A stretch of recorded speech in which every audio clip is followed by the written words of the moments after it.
En el vídeo anterior vimos los fundamentos de la radiactividad y los detectores de gas. Hoy profundizaremos en los sistemas de centelleo, veremos cómo los radioisótopos actúan como rastreadores biológicos y descubriremos el potente método de análisis por activación neutrónica. Comencemos con los detectores de centelleo sólido. Aquí el material que reacciona a la radiación es un cristal. Dependiendo de lo que queramos medir, elegimos el cristal adecuado. El yoduro de sodio dopado con talio es el estándar para partículas gamma. El sulfuro de zinc se utiliza para partículas alfa.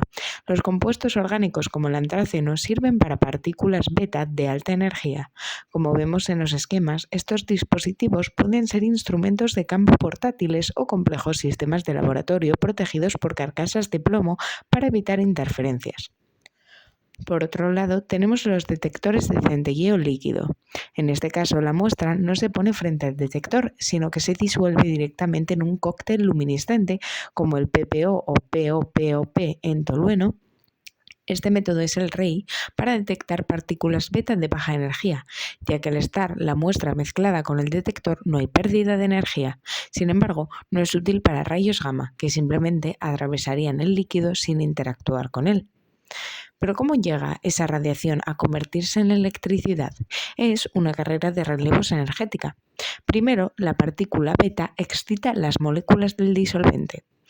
Después, este transfiere la energía a un fluoróforo primario que emite un fotón.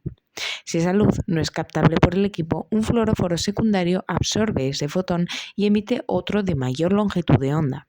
Finalmente, el tubo fotomultiplicador detecta esa luz y la transforma en un pulso eléctrico que podemos contar. Para que no queden dudas, hagamos un resumen de selección. Para alfa, centelleo sólido o contadores proporcionales. Para gamma, centelleo sólido por su gran densidad. Para beta de alta energía, centelleo sólido o proporcionales. Y para beta de baja energía, únicamente centelleo líquido. Una de las aplicaciones más fascinantes es el uso de marcadores o trazadores. Como los isótopos radiactivos se comportan químicamente igual que los estables, podemos sustituir un átomo normal por uno radiactivo en una molécula. Esto nos permite seguir la pista de una reacción química o el metabolismo de una proteína con una precisión asombrosa. Por ejemplo, usamos fósforo 32 en ácidos nucleicos o azufre 35 en proteínas. Para visualizar dónde están esos trazadores, utilizamos la autorradiografía. Es similar a hacer una fotografía de la muestra. La energía de las partículas radiactivas activa los iones de plata en una emulsión fotográfica. Al revelar la película, los puntos donde hubo desintegración aparecen de color negro, permitiéndonos localizar compuestos en geles de electroforesis. Aquí vemos resultados reales, desde la separación de fragmentos de ADN fundamental en genética hasta preparaciones histológicas donde vemos exactamente en qué parte de una célula se ha localizado una molécula específica, es literalmente dejar que la radiactividad dibuje su propia ubicación. Entramos ahora en una técnica analítica de élite, la activación neutrónica. A diferencia de los métodos anteriores, aquí la muestra no tiene por qué ser radiactiva al principio. Lo que hacemos es bombardear una muestra estable con neutrones, normalmente en un reactor nuclear, para inducir radiactividad.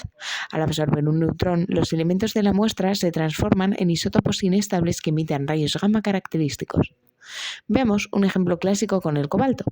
El cobalto 59 estable captura un neutrón y se convierte en cobalto 60 metaestable. Este emite rayos gamma para estabilizarse internamente. Luego, sufre un decaimiento beta para convertirse en níquel 60, que vuelve a emitir rayos gamma.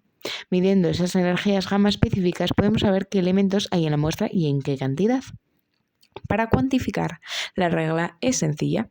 La velocidad de formación de nuevos núcleos depende del número de núcleos estables originales. En la práctica se bombardea simultáneamente la muestra y un patrón conocido bajo las mismas condiciones. Comparando las actividades medidas, podemos calcular la masa exacta de la muestra. Lo mejor de este método es que puede ser no destructivo y es extremadamente sensible para detectar trazas de metales. Ahora vamos a ver por qué estas técnicas son las reinas del análisis de trazas y cómo salvan vidas en el ámbito médico mediante el diagnóstico de alta precisión. Retomando el análisis por activación neutrónica que vimos anteriormente, es fundamental destacar sus características analíticas que lo sitúan como un método de referencia mundial. Primero, su sensibilidad extrema. Como vemos en la tabla, podemos detectar elementos como el disprosio o el europio en cantidades de apenas 1 picogramo por gramo de muestra. Es decir, detectamos trazas y ultratrazas donde otros métodos no ven nada. Es no destructivo. Permite analizar piezas sin dañarlas, lo que lo hace ideal para objetos de arte únicos, muestras arqueológicas o pruebas forenses. Es multielemental. Podemos identificar hasta 69 elementos de la tabla periódica de forma simultánea. Tiene alta precisión, con errores de apenas el 1 al 3%, es la técnica que se usa para certificar otros materiales de referencia. Su única desventaja real es el alto coste de los equipos, ya que requiere acceso a un reactor nuclear y la gestión de los riesgos de la radiactividad. Pasemos ahora a la dilución isotópica, un método ingenioso para cuantificar analitos en mezclas complejas. El concepto es sencillo. Tenemos una muestra con una cantidad desconocida de un elemento. Añadimos una cantidad conocida de ese mismo elemento, pero en su versión radiactiva, con una actividad conocida. Homogeneizamos la mezcla y luego separamos una pequeña porción del analito de forma pura. Lo brillante de este método es que no necesitamos una separación cuantitativa, no hace falta recuperar todo el elemento. Al medir la actividad final de la fracción separada, podemos calcular la masa original utilizando la fórmula. Masa desconocida es igual a actividad conocida por masa total entre actividad total. Todo esto menos la masa original, conocida, que hemos añadido. La química de la muestra se delata a sí misma por la dilución del isótopo radiactivo.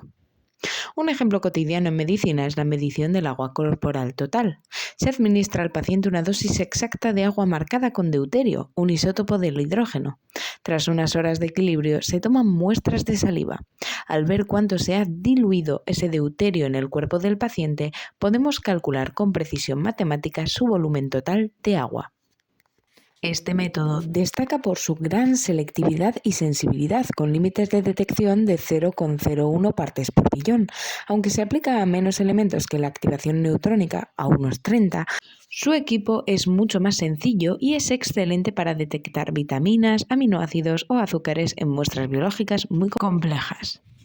Finalmente, llegamos al radioinmunoensayo, una técnica que revolucionó la endocrinología gracias al trabajo de Yalow y Berson en 1960. Combina la especificidad de los anticuerpos con la sensibilidad de la radiactividad. En esencia es una reacción competitiva. Tenemos anticuerpos fijos en una superficie y añadimos una cantidad conocida de antígeno marcado radiactivamente, el rojo en la imagen. Luego, añadimos la muestra del paciente que contiene el antígeno que queremos medir, el blanco. ¿Cómo leemos el resultado? Es una relación inversa. Cuanto más antígeno tenga el paciente en su sangre, antígeno no marcado, menos antígeno radioactivo podrá unirse al anticuerpo, porque compiten por el mismo sitio. Por lo tanto, a menor actividad detectada, mayor es la concentración de la sustancia en el paciente. Mediante una línea de calibrado, como la que vemos en la gráfica, podemos medir con hormonas como la insulina en concentraciones increíblemente bajas. Bueno, acabamos este viaje. Hemos visto que los métodos radioquímicos no son solo una cuestión de física nuclear, sino una herramienta de precisión quirúrgica para la química analítica. Desde datar el pasado hasta diagnosticar nuestra salud presente, la medida de la radiactividad sigue siendo uno de los pilares de la ciencia moderna. Muchas gracias.